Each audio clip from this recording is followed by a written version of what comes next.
Ahora es tiempo de entrevista.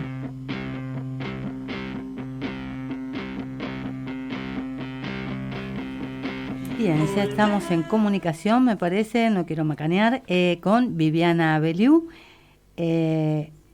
Viviana, ¿qué tal? ¿Cómo te va? Lelio y Guillermina te saludamos.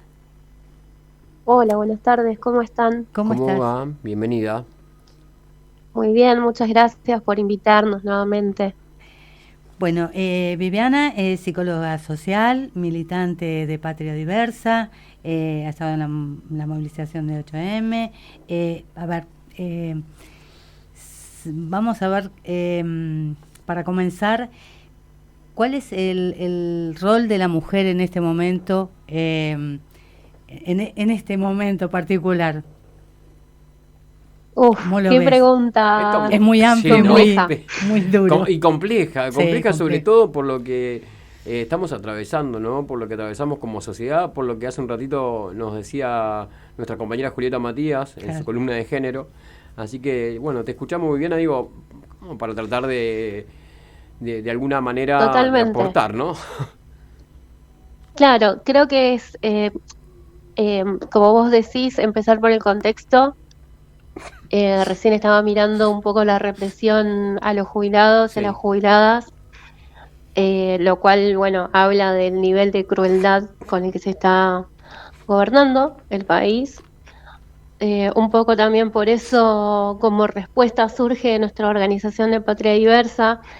Eh, el año pasado habíamos hablado con ustedes en este mismo programa, sí, después de los despidos de Andis, y bueno, este año también tuvimos más despidos en áreas del Estado centrales como la CENAF, que se ocupa de las infancias. Y no se trata solo de despedir gente y vaciar organismos públicos, sino también de ir recortando esas funciones y esas tareas que el Estado cumplía, hacía, bien, mal, más o menos, con más o menos herramientas, pero se hacían, y ahora no se hacen, claro, sí, se dejan de hacer. fundamental. Y esto, sumado a la crueldad, la desidia, la negligencia, yo creo que nos arroja a un lugar bastante desesperanzador, por un lado, de ruptura, de desencuentro, de cuesta mucho la organización, pero a la vez también vemos que hay cierta resistencia y movimiento y manifestación social que no está siendo convocada o organizada desde las centrales obreras principales como Sí, debería o como esperaríamos que fuera. Y entonces hay estos pequeños espacios, movimientos como los jubilados autoconvocados, como los trabajadores en lucha de distintos organismos, los compañeros y las compañeras del Borda, de la Mesa de Salud Mental, nosotras desde las áreas de discapacidad y también los movimientos de la comunidad LGBT. Entonces hay un poco de resistencia y de como cierta energía social que todavía no logramos organizar, pero ahí está latente y está emergiendo, ¿no? Y en sí, cuanto al rol de la mujer, primero tendríamos que pensarnos como mujeres en nuestra diversidad, me parece, porque creo que ya superamos una etapa o una época histórica de pensarnos en la mujer como un modelo Exacto, sí. general o un arquetipo, y tenemos que pensar un poco más en las mujeres y sus circunstancias.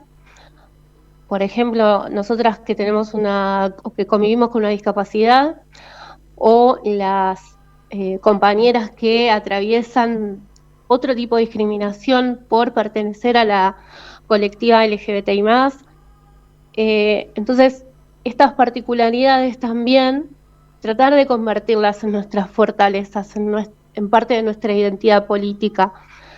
Nosotras, bueno, les cuento, Patria Diversa es una organización bastante nueva que arrancó el año pasado, sí, que pretende nuclear un poco las demandas de estos colectivos, de la discapacidad y de la comunidad LGBTI+, pensando en que, bueno, cuando hay una persona con discapacidad que además tiene una orientación sexual o una identidad de género diferente a lo que se espera, sufre más discriminación.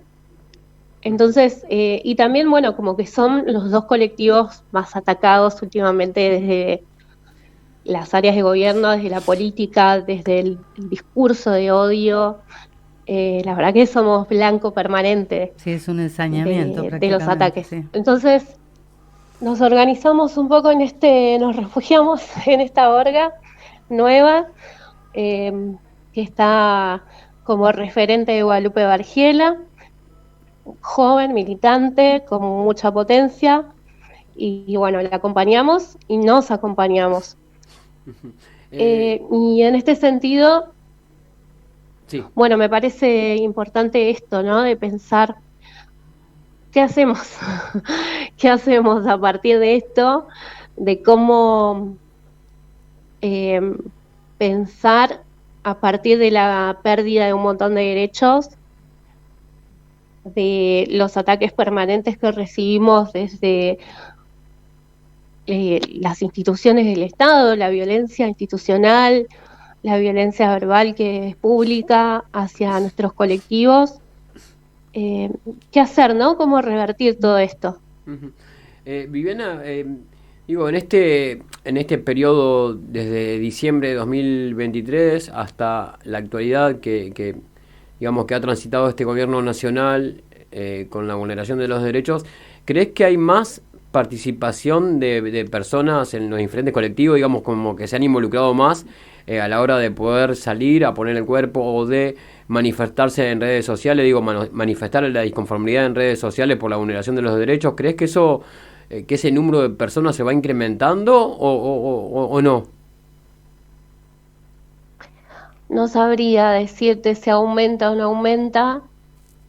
Me parece que todavía hay un sector de la población que primero está muy decepcionada, no sé si es la palabra, o resignada, entonces no dice nada, se calla la boca, piensa que es todo lo mismo, que bueno, un político u otro más o menos lo mismo. Claro, sí.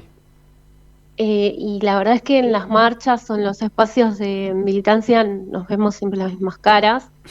Pero bueno, también hay una cuestión estructural que nos afecta a las personas con discapacidad, a las mujeres en particular, que tiene que ver con las barreras. O sea, claro, esto de participar del 8 de marzo, no todas lo podemos hacer porque no todas contamos con los apoyos para llegar a la marcha. A veces no podés subir o bajar en la estación del subte porque no están los ascensores, si sos usuaria de silla de ruedas, por ejemplo,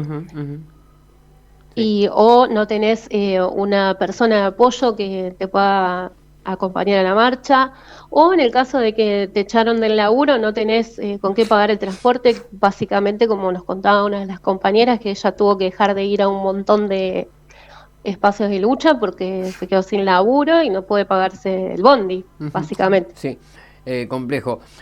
Justamente nos mencionás esto de personas que han sido echadas de su trabajo, de diferentes espacios. Quisiera que nos cuentes cuál es la situación actual de de las personas con discapacidad que han sido echadas de Andis. Bueno, la verdad es que no se logró la organización que hubiéramos esperado en su momento. Sabemos de algunos compañeros que fueron reincorporados, pero por poco tiempo, que recurrieron a algún recurso de amparo que les permitió conservar su contrato por un tiempo al menos, pero son muy pocas personas. Compleja la situación. Y vos, como ex integrante o ex trabajadora de la Agencia Nacional de Discapacidad, ¿qué nos podés decir? ¿Qué te despierta el comunicado que sacaron hace no mucho tiempo digo, que salió a la luz, publicado en el boletín oficial, en cuanto a la terminología inadecuada que se utilizaba para hablar de discapacidad. Me parece que no fue ningún error. No, claro, sí, es Me, verdad. me parece que fue a propósito y de hecho que si las organizaciones no hacían el reclamo, primero hicieron el reclamo administrativo, no pasó nada y después eso tuvo que llegar a los medios masivos de comunicación como para que genere impacto en la sociedad.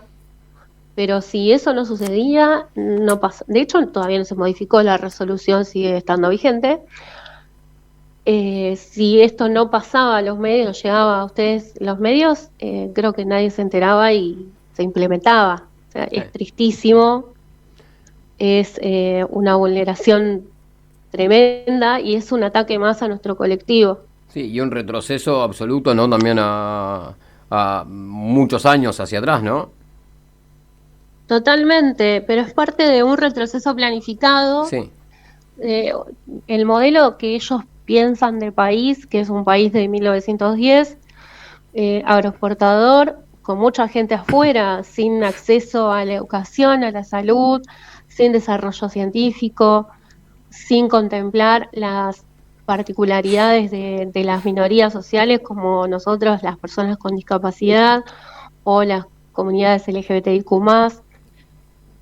Sí, En fin, creo que es más de lo mismo, lamentablemente, pero bueno, como que tenemos todos los números siempre en los sorteos de la violencia y el todos odio. los números gratis.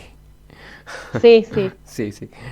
Bueno, Viviana, te agradecemos por este rato, por contarnos un poco de Patria Diversa, por hablarnos un poco de la marcha y también dar tu apreciación acerca de la resolución que sacó la Agencia Nacional de Discapacidad. Bueno, temas variados que hemos podido charlar con vos y obviamente también destacar ¿no? Tu rol como militante, como militante de Patria Diversa en este caso, pero digo, como militante también de la discapacidad en general y de ir a poner el cuerpo también en cada momento que lo podés hacer y también respaldando siempre a las compañeras aquellas, como bien nos decía vos, que por ahí no pueden estar y digo, uno o una siempre que puede poner el cuerpo es la manera también de responder que tenemos, ¿no? Porque no hay otra. Sí, mira, a mí me gustaría dejar algún mensaje un poco más esperanzador, porque la verdad que lo que dije fue todo un bajón, porque es real, es la realidad igual que estamos atravesando. Pero en sí creo que la salida es colectiva, por más que sea una frase hecha, más que nunca necesitamos darnos cuenta que no es todo lo mismo, que la gente que está en la política toma decisiones que afectan nuestra vida y que esas decisiones se están tomando deliberadamente y nos están afectando, o sea, nos están empeorando la vida día tras día. Y la forma que tenemos de revertir eso es con otros y otras, organizándonos y luchando. Exacto, sí, compartimos plenamente. Bueno, te agradecemos, te mandamos un saludo y obviamente vamos a seguir muy de cerca todo lo que está ocurriendo con la temática. Bueno, muchas gracias por estar siempre ahí presentes y por convocarnos. Muy valiosa la tarea de ustedes también. Un abrazo. Un abrazo.